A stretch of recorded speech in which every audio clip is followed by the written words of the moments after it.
15.14 கோடி ரூபாய் மதிப்பீட்டில் மயிலை திருவள்ளுவர் கோயில் புனரமைப்பு பணிகளை முதலமைச்சர் மு.க.ஸ்டாலின் தொடங்கி வைக்கிறார். கூடுதல் விவரங்களோடு செய்தியாளர் ஹரிகரன் இணைப்பில் இருக்கீங்க. விவரங்கள். சென்னை மயிலாப்பூரில் இருக்கக்கூடிய திருவள்ளுவர் திருக்கோயிலை முதலமைச்சர் அவர்கள் கருங்கல்லினால் புனரமைக்கும் பணியினை காணொலி மூலமாக சென்னை தலைமைச் செயலகத்திலிருந்து தொடங்கி வைத்து வருகின்றார். தற்பொழுது இந்த நிகழ்ச்சியில இந்து சமய அறநிலையத்துறை அமைச்சர் சேகர்பாபு மற்றும் இந்து சமய அறநிலையத்துறை அதிகாரிகள், தலைமைச் செயலகர் உள்ளிட்டோர் பங்கேற்றிருக்காங்க.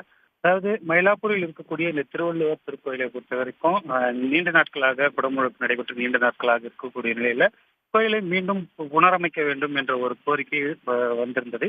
சட்டப்பேரவையில் விரைவில் புனரமைக்கும் பணி தொடங்கும் என அமைச்சர் சேகர்பாபு அறிவித்திருந்த நிலையில தற்பொழுது அதற்கான பணிகளை முதலமைச்சர் தொடங்கி வைக்கிறார்.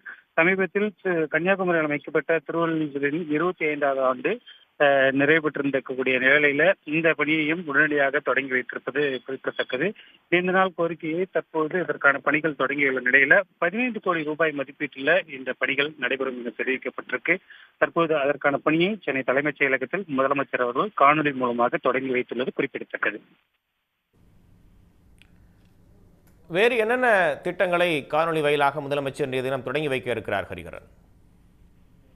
இன்றைய தினத்தை பொறுத்த வரைக்கும் சற்று நேரத்திற்கு முன்னதாக அந்த தொல்லியல் துறையின் சார்பில் ஒரு நிகழ்ச்சியில் பங்கேற்ற வேண்டிய முதலமைச்சர் தற்போது இந்து சமய அறநிலையத்துறை சார்பில் மொத்தமாக 15.54 கோடி ரூபாய் மதிப்பீட்டில் சென்னை மயிலாப்பூரில் இருக்கக்கூடிய திருவள்ளுவர் திருக்கோயில், அதாவது மிகவும் பழமை வாய்ந்த திருக்கோயில், நூற்றாண்டு பழமை வாய்ந்த இந்த திருக்கோயில்களில் தொடர்ச்சியாக பல்வேறு பணிகள் நடைபெற்று வந்திருந்தாங்க.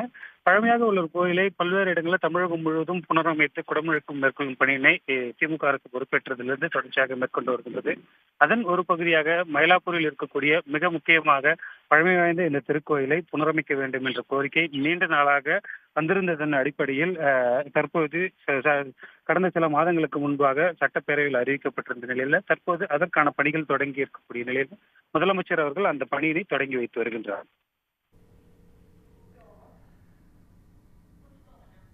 விவரங்களுக்கு நன்றி ஹரிஹரன். உடனுக்குடன் செய்திகளை தெரிந்து கொள்ள சன் நியூஸ் பெல் ஐகானை கிளிக் பண்ணுங்க.